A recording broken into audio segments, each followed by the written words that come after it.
ଫେବୃଆରୀ 14 କେବଳ ଏକ ତାରିଖ ନୁହେଁ, ଏହା ଏକ ଦେଶର ନୀରବ ଆଘାତ, ଯାହା ଚାହିଁଲେ ମଧ୍ୟ ଭୁଲି ହେବନି।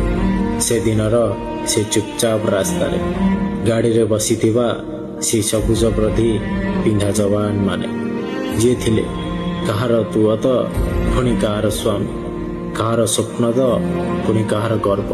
କିନ୍ତୁ ସେଦିନର ସେଇ ଗୁଳିର ଶବ୍ଦ, ବୋମା ବ୍ଲାଷ୍ଟର ଶବ୍ଦ ଭାଙ୍ଗିଥିଲା ଅନେକ ଘରର ସ୍ୱପ୍ନ, ଅନେକ ମା'ର ହୃଦୟ। ଆଜି ବି ସେଇ ପୋଲାମ କଥା ମନେ ପଡ଼ିଗଲେ ଆଖି ଭିଜିଯାଏ, ମନ ଭରି ଉଠେ। ତଥାପି ଗର୍ବ ଅନୁଭବ ହୁଏ ଆମର ସେଇ ଭାରତ ସେନା ଉପରେ। ଜୟ ହିନ୍ଦ, ଜୟ ଭାରତ।